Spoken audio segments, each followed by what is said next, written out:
The galaxy is burning. The Empire tightens its grip on countless worlds, crushing hope beneath iron boots.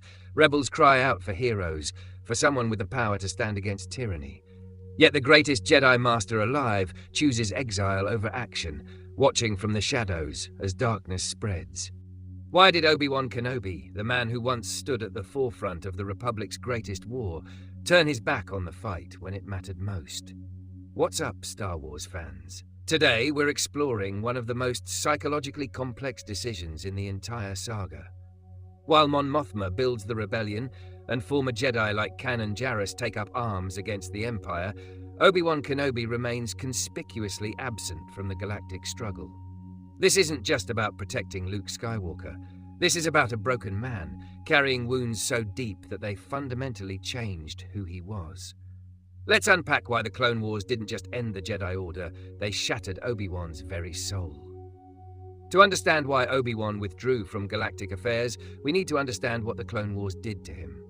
Before the war, Obi-Wan was the epitome of Jedi ideals. He was diplomatic, measured, someone who believed in negotiation over violence. Remember his famous quote? "Negotiations are what I prefer." This wasn't just a quirky line, it defined his entire worldview. But the Clone Wars transformed him into something he never wanted to be, a general. For 3 years, Obi-Wan led clone troopers into battle after battle. He made tactical decisions that sent thousands of men to their deaths. He watched planets burn and civilizations crumble. The man who preferred negotiations became known as the Negotiator, not through peaceful talks, but through military victories. Consider his relationship with Commander Cody and the 212th Attack Battalion. These weren't just soldiers to Obi-Wan. They were friends, brothers in arms. He knew their names, their personalities, their hopes. When Order 66 activated, those same men who had fought beside him for years turned their weapons on him, without hesitation. The betrayal wasn't just political, it was deeply personal. But the ultimate trauma came from his greatest failure, Anakin Skywalker. Obi-Wan didn't just lose a student on Mustafar, he lost a brother. Their final confrontation wasn't a victory, it was a complete breakdown of everything Obi-Wan believed in. He had promised Qui-Gon he would train the boy. He had raised Anakin, guided him, loved him like family. When Anakin fell to the dark side, Obi-Wan didn't just blame external forces, he blamed himself. The psychological weight of this failure cannot be overstated. According to recent analysis from mental health professionals studying the character, Obi-Wan exhibits classic symptoms of survivor's guilt and post-traumatic stress disorder. He repeatedly asks himself, what if I had been a better teacher? What if I had seen the signs? What if I had done things differently? The canonical book, Skywalker, A Family at War, reveals that Obi-Wan took what's known as the Barash Vow, a Jedi tradition where someone withdraws from active duty to reconnect with the Force after experiencing profound failure. But this wasn't just spiritual retreat. This was a man psychologically incapable of trusting his own judgment anymore. Let's examine the psychological aftermath more closely. The Clone Wars weren't just any conflict. They were a galactic-scale trauma involving billions of casualties. For Jedi, who are naturally empathetic and connected to all life through the Force, this suffering would have been overwhelming. Recent discussions in Star Wars communities have highlighted how multiple Jedi showed signs of what we'd recognize as PTSD. Shakti became increasingly paranoid and isolated. Kanan Jarrus struggled with nightmares and hypervigilance years later. But Obi-Wan's response was different. He turned inward, convinced that his participation in galactic affairs only led to destruction. The Obi-Wan Kenobi series shows us glimpses of this broken man. He can barely connect with the Force. He suffers from nightmares about Order 66. He's hypervigilant, constantly looking over his shoulder. These aren't just character quirks, they're realistic portrayals of someone dealing with severe trauma. When fans discuss why he didn't join the rebellion, they often focus on his mission to protect Luke.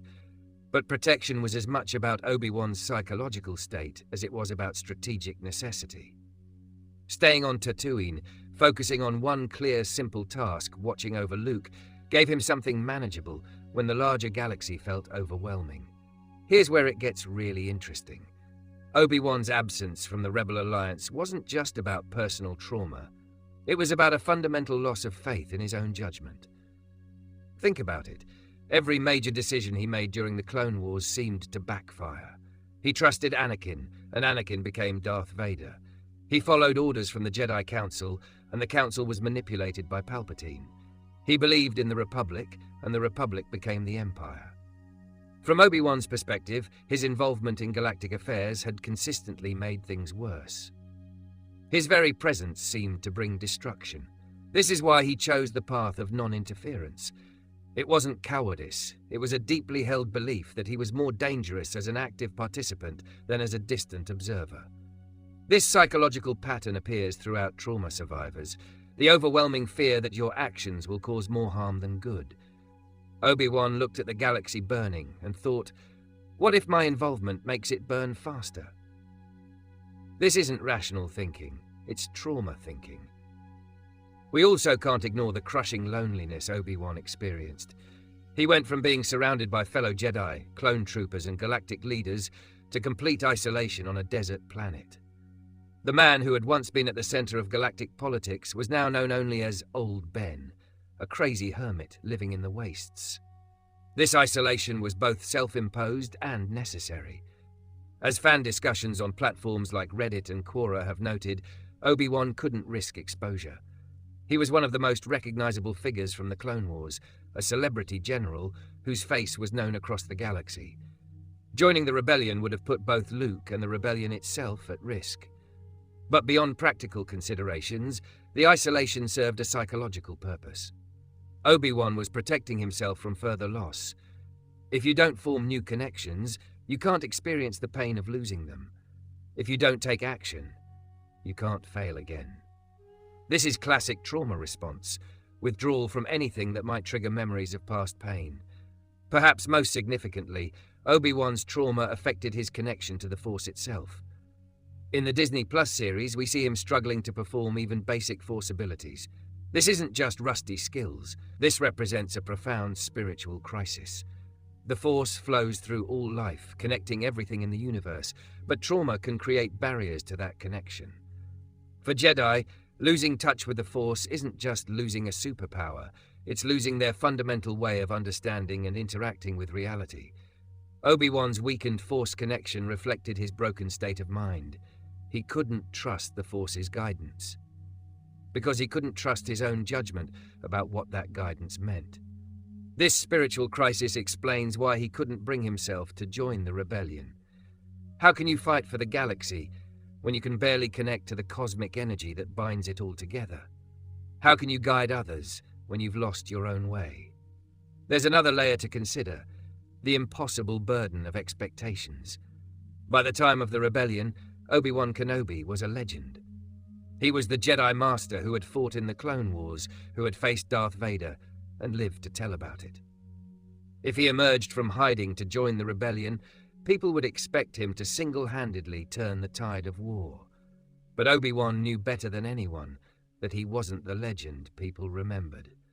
He was a broken man, haunted by failure, struggling just to get through each day. The gap between who people thought he was and who he actually was created an unbearable pressure. It was easier to remain in exile than to shatter people's illusions about their fallen hero. This psychological burden appears in his interactions with Luke in the original trilogy.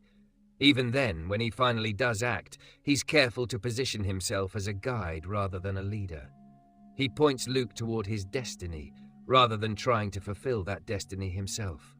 This represents enormous character growth, learning to help without taking responsibility for outcomes he can't control.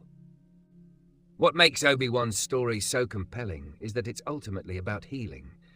His journey from broken hermit to spiritual guide shows us that trauma doesn't have to be permanent.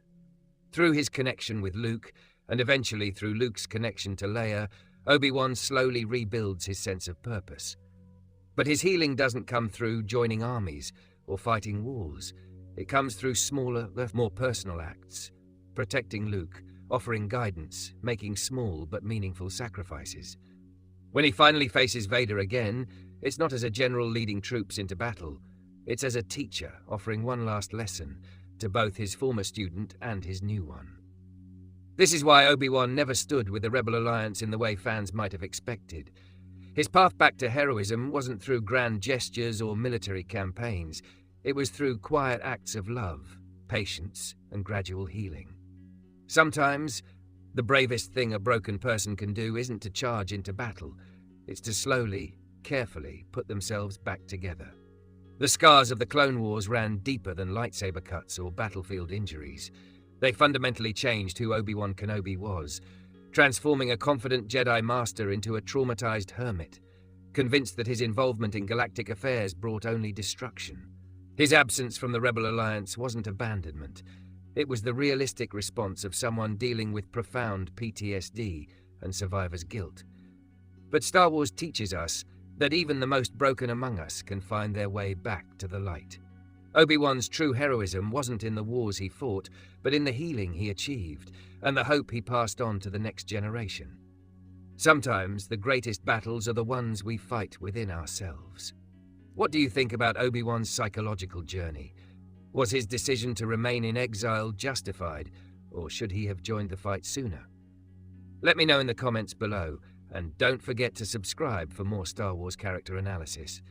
Until next time, may the Force be with you, always.